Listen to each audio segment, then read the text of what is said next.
to the Economy Magazine. I'm Benjamin Chung Alfares with the latest economic reports. Coming up, as Qatar invests heavily in Europe, some Europeans are fearful. And ransomware gradually takes over smartphones. First, the headlines.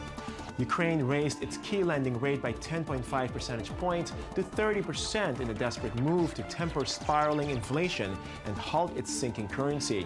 Ukraine's national bank said the move was aimed at helping push the hryvnia back to the rate used to calculate the government's annual budget, around 21.5 to the dollar. The hryvnia dropped more than 40% since the start of this year, on top of a 40% drop in 2014. The currency strengthened slightly to 24.5 to the dollar after hitting a record low of 33.75 last week. And as the standoff with Russia continues, U.S. and European leaders agreed to impose additional costs on Russia if peace agreements in the Ukraine conflict are not implemented. India's central bank on Wednesday surprised markets with a cut to its key lending rate for the second time this year. India cut its main repurchase rate by a quarter percentage point to 7.5%, citing weakness in some sectors and favorable inflation.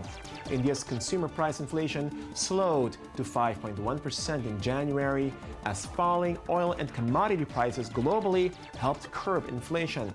Indian stocks traded slightly higher on Wednesday morning, with the S&P BSE Sensex index up about 1%. El Salvador will export sugar to China for the first time ever, a sign of China's increasing reach into Central America. Officials of the Central American nation said they will export 52,000 tons of raw sugar worth $20 million to China during the 2014-2015 season. The shipment, which comprises about 10% of the country's total sugar production, is the single largest sugar parcel in the history of El Salvador. The massive export of sugar comes after Beijing lowered its tariffs and increased the import quota for sugar. Previously, sugar from El Salvador attracted a 125% tariff to enter the Chinese market, when other countries were being charged 50%.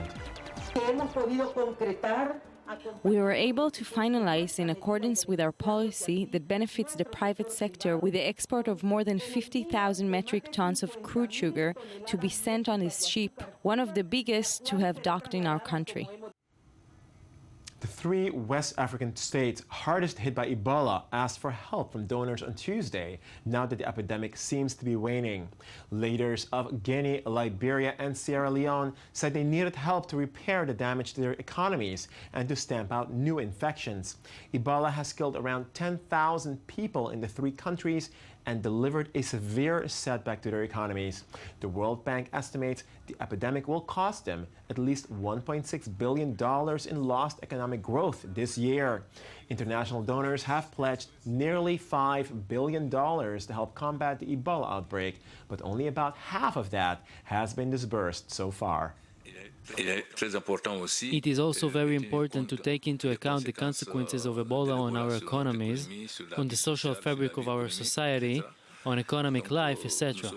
So we support companies, and above all, we also support major companies in big countries who come to us. Qatar, the world's richest country per capita, where nearly 90% of the population are expatriates, has been investing heavily in Europe. The peninsula's sovereign wealth fund has an estimated $115 billion in assets, with 80% allocated in Europe. And as Qataris are increasingly invested around the continent, some Europeans fear how it might affect their tradition. Qatar's sovereign fund has bought out other shareholders to take full control of a prime business area in Milan, Italy. The Porta Nuova district is one of the premier areas in Italy, and the announcement has irked some Italians who had hoped to keep ownership in Italian hands. I was already perplexed by the fact Italian investors didn't seem interested in buying this neighborhood. But now the fact it belongs 100% to foreigners, I am awestruck.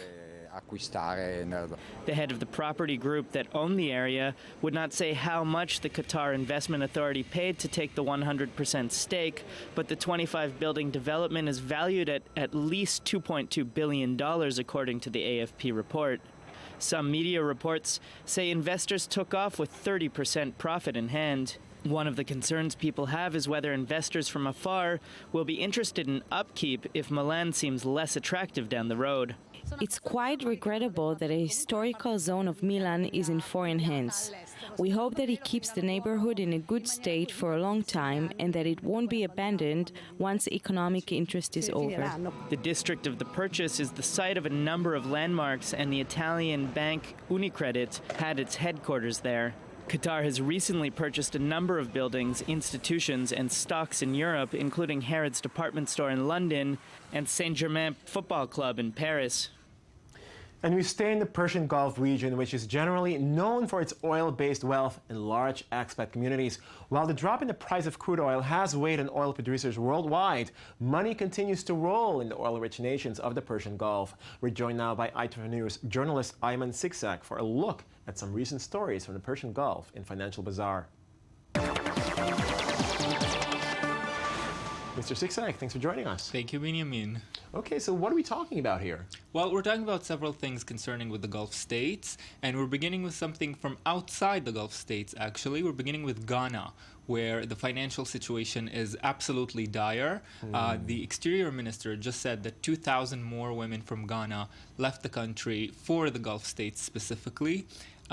Which are a big magnet, of course, for a lot of expatriates. A lot of people go to work there. Absolutely. People are looking for more opportunities. The sad thing is that these women who come from Ghana, where there's shortage of electricity and water, and actually several presidents in a recent financial summit called Ghana a deficit state, these women go looking for a better future. However, they end up usually in the service industry or as cleaners in the homes of the rich. One of the things we know about the Gulf states is that the gap between the very rich and the very poor is an extremely big and significant gap, and it's not going towards reduction anytime soon. Would it be true to say that, I mean, the expatriate community, so to speak, that goes there, is the majority of them in the service industry? I think that's a fair assessment, and I think the Gulf states needs them in order to, like a capitalist organization, in order to maintain this structure of wealth. Right, of course. What else do we have going on in the Gulf states? Well, the Gulf states also want to increase cooperation with Pakistan, economic cooperation with Pakistan.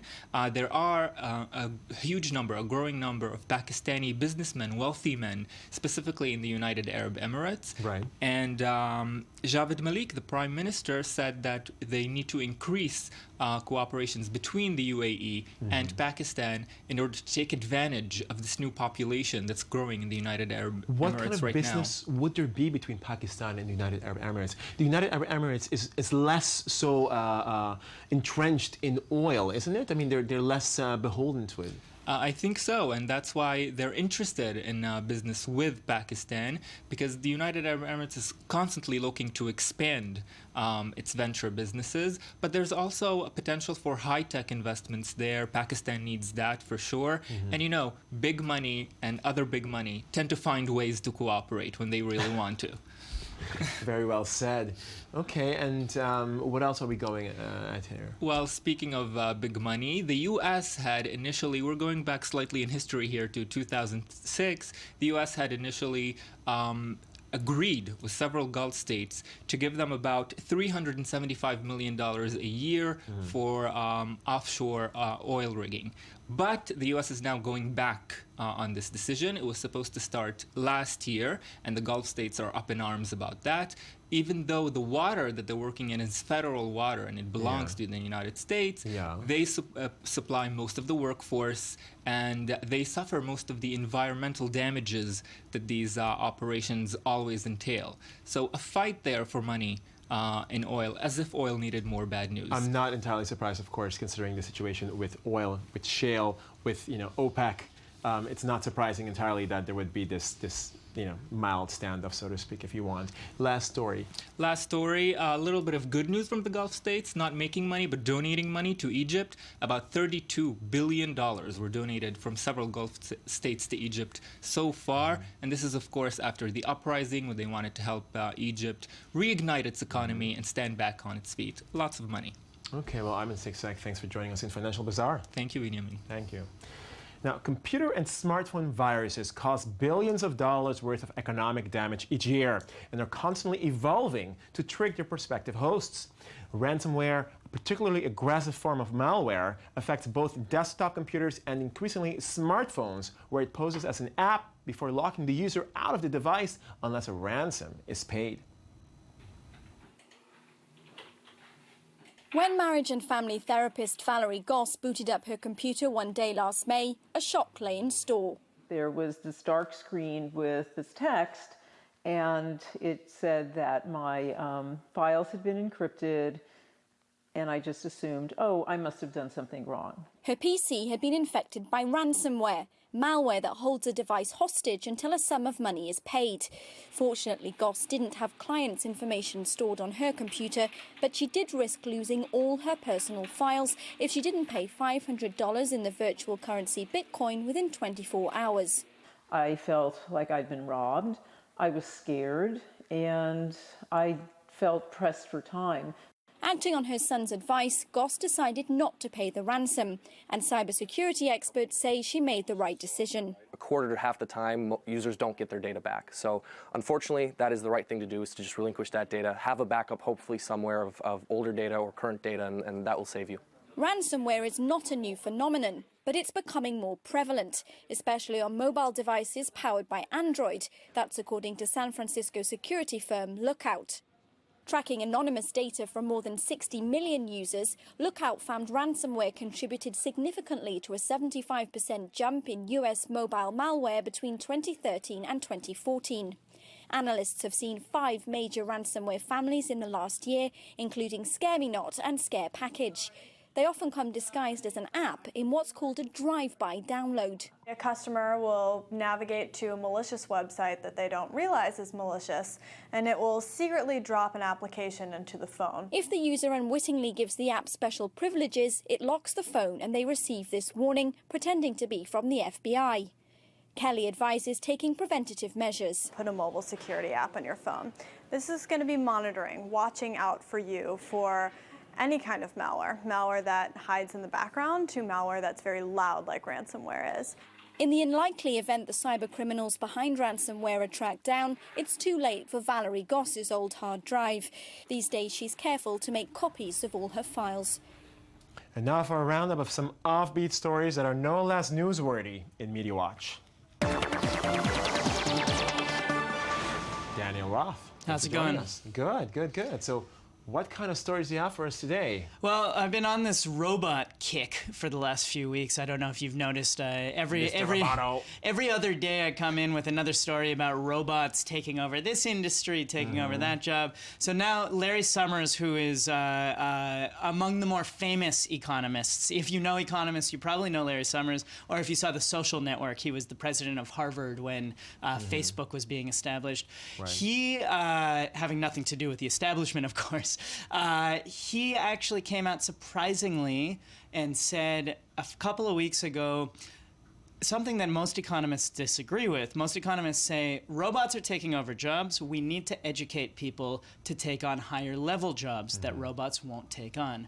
Of course, all of the news is awash with stories of lawyers being replaced by robots, news anchors being replaced by robots. News anchors! Hotel desk clerks, everything. And so what Larry Summers said, which is totally out of character for him, former Treasury Secretary, said it's not about education. It's about better union structures. It's about better worker protections. Yeah, it's about regulation.